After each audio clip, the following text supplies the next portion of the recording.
So Roger was playing with Soaring the Sinatras, and Scott and I were obviously friends from the Amen days and stuff, and we were pretty tight, you know. And they were coming over for this UK tour. I'm like, man, it's gonna be awesome to see you, you know. And Roger was over, and he was in like France or something, right? He was like traveling around. He's like, I'm gonna meet you guys in the UK, you know.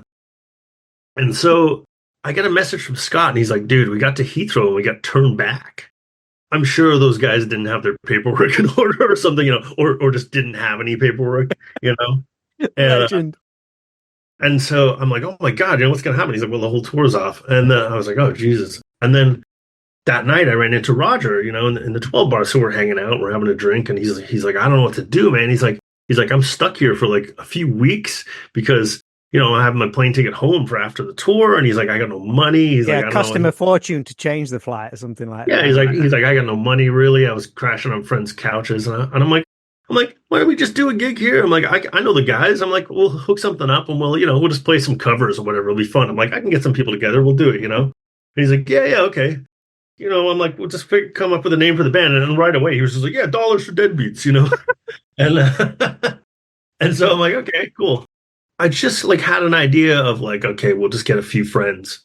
Like, that's all it was, you know? And then like slowly but surely, it was like, trying to think about who reached out first. Might have been AC Slade, or it might have been Jorma from the Bronx, maybe, or somebody was like, "Hey, I'm in town," you know. Like the stars aligned, didn't they? Like everything. And it was like, "Oh, do you want to get up and play a song?" kind of thing. And people would be like, "Yeah, why not? Like that'll be fun," you know. I'm like, it's just like a cover thing. I'm like, so Jorma signed on, and then AC Slade signed on, and then I don't know if Tom Spencer was involved initially or what, but it was like, you know, he came in, Rich Rags came in.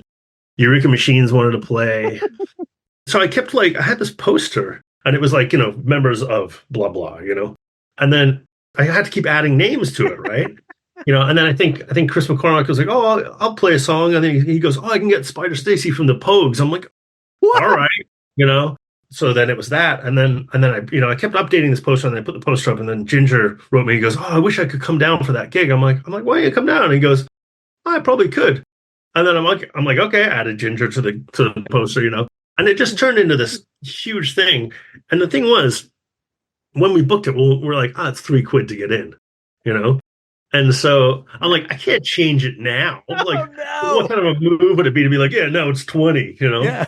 So we made it $3 to get into this thing. And it was lined up like all the way down Denmark Street up to like Charing Cross Road, you know, like around the corner. Like it was insane. And and so it was this awesome thing. It actually, you know, I was like, we need to figure out how to make this work with everybody. So I kind of put the set together and I was sending everybody like these songs and we were like coming on, coming off, you know. That actually became the template for Ginger's birthday show. Wow, really?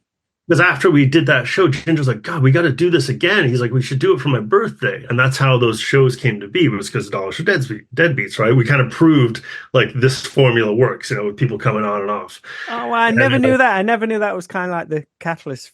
Yeah. So I think we must have done the first birthday show, like, if not that year, then the year after, you know, and that's actually what led to me playing in Ginger's band too, because me and him did that little set together.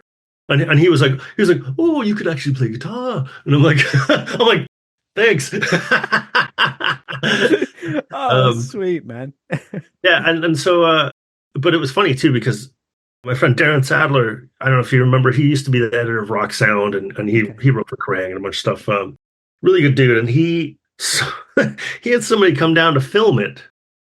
And I'm like, this is great. You know, we'll have a document of the evening.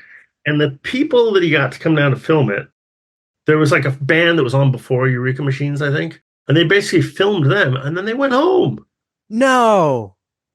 Yeah. Like completely misunderstood the assignment. You know what I mean? Oh, wow. So, you know, I'm like, dude, how did the footage come out? He's like, well. Oh my God. Oh shit. Yeah. That would have been a great one to capture on film. Yeah, there's not like a lot of evidence of that gig, you know, because I don't think there was a lot of like cell phone photos back then. There's not a lot of room to get anybody else in. No, exactly. I mean, it was packed to the walls in there. But yeah, for like kind of like a gig that so many people know about and talked about, there isn't a lot of evidence of it.